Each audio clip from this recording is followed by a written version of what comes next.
പ്രിയ സജ്ജനങ്ങളെ, സാദര നമസ്കാരം. രാജേഷ് നാദാപുരമാണ്. NH-66 നരേന്ദ്രമോദിയുടെ ഭാരത്മാല പദ്ധതി പ്രകാരം നിർമ്മിക്കുന്ന മഹത്തായ റോഡ്. മഹാരാഷ്ട്രയിലെ പൻവേലിൽ നിന്ന് കന്യാകുമാരി വരെ 1600 കിലോമീറ്റർ നീളത്തിൽ സഞ്ചരിക്കുന്ന ഈ റോഡ് നമ്മുടെ ഭാഗ്യം കൊണ്ട് 660 കിലോമീറ്റർ കേരളത്തിലൂടെ കടന്നു പോകുന്നു. കാസർഗോഡ് നിന്ന് തിരുവനന്തപുരത്തേക്ക് കേവലം 6 മണിക്കൂർ കൊണ്ട് യാത്ര ചെയ്തെത്തുവാൻ കഴിയുന്ന മഹത്തായ മനോഹരമായ ഒരു റോഡ്. കേവലം 6 മണിക്കൂർ 120 കിലോമീറ്റർ വേഗതയിൽ സഞ്ചരിക്കുവാൻ കഴിയുന്ന റോഡ്.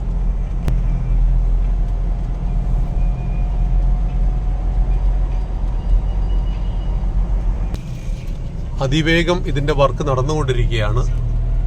2026 മാർച്ചിന് മുമ്പ് വർക്ക് അവസാനിപ്പിച്ച് ഇത് തുറന്നു കൊടുക്കുവാനാണ് കേന്ദ്ര സർക്കാരിൻ്റെ പദ്ധതി. 16 കമ്പനികൾക്കാണ് കേരളത്തിൽ ഇതിൻ്റെ വർക്ക് കൊടുത്തത്. നമ്മുടെ ഊരാളുങ്കൽ കാസർഗോഡാണ്, അവർക്ക് 45 കിലോമീറ്റർ. മത്സരബുദ്ധിയോടുകൂടി കമ്പനികളെല്ലാം ഇതിൻ്റെ വർക്ക് വളരെ വേഗം തീർക്കുവാനുള്ള പരിശ്രമത്തിലാണുള്ളത്. എല്ലായിടത്തും പാലങ്ങൾ, ആവശ്യമുള്ള എല്ലാ സംവിധാനങ്ങളും വരുന്നു. 120 കിലോമീറ്റർ വേഗതയിൽ സഞ്ചരിക്കുവാൻ കഴിയുന്ന റോഡാകുമ്പോൾ അതിൻ്റെ സുരക്ഷാ മാനദണ്ഡങ്ങൾ മുഴുവൻ പാലിച്ചുകൊണ്ടാണ് കേന്ദ്ര സർക്കാർ ഈ റോഡ് നിർമ്മിക്കുന്നത്. ഈ റോഡ് നിർമ്മിക്കുന്ന സാമ്പത്തിക സ്രോതസ് എന്താണ്? നരേന്ദ്രമോദി സർക്കാർ അധികാരത്തിൽ വന്നതിന് ശേഷമാണ് ഇത്തരം റോഡുകളെ കുറിച്ച് വലിയ ചർച്ചകൾ നടക്കുകയും 2017 ഇതിൻ്റെ വർക്ക് ആരംഭിക്കുകയും ചെയ്തത്. അതായത് 1 കിലോമീറ്റർ റോഡ് നിർമ്മിക്കുവാൻ 100 കോടി രൂപയാണ് ഇതിന് ശരാശരി കണക്കാക്കപ്പെടുന്നത്.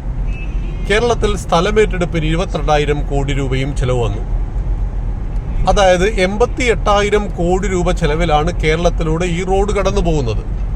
അതിൽ സ്ഥലമേറ്റെടുപ്പിൻ്റെ 25% 5,250 കോടിയാണ് കേരളം നൽകേണ്ടത്.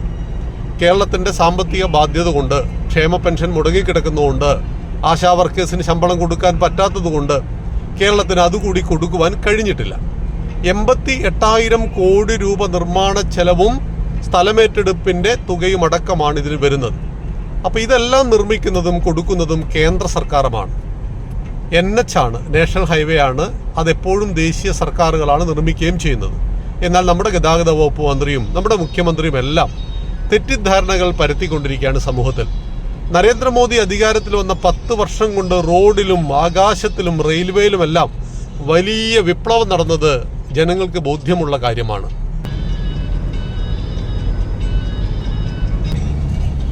ഞങ്ങൾ കോഴിക്കോട് നിന്ന് രാമനാട്ടുകരയിലേക്ക് കേവലം 10 മിനിറ്റാണ് എടുത്തത്. അതായത് 100 കിലോമീറ്റർ വേഗതയിലാണ് ഇപ്പോൾ വണ്ടി സഞ്ചരിച്ചുകൊണ്ടിരിക്കുന്നത്. ഒരു 60 കിലോമീറ്റർ വേഗതയിൽ പോകുന്ന പ്രതീതി മാത്രമേ ഉള്ളൂ.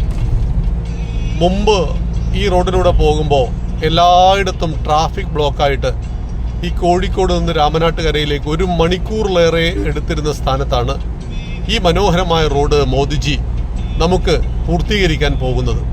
2026 മാർച്ചോടുകൂടി ഇതിൻ്റെ ഔദ്യോഗിക ഉദ്ഘാടനം കേന്ദ്ര ഗതാഗത വകുപ്പ് മന്ത്രി നിതിൻ ഗഡ്കരിയുടെ അധ്യക്ഷതയിൽ നമ്മുടെ ബഹുമാന്യനായ പ്രധാനമന്ത്രി ചെയ്യും എന്നാണ് അറിയിപ്പ്.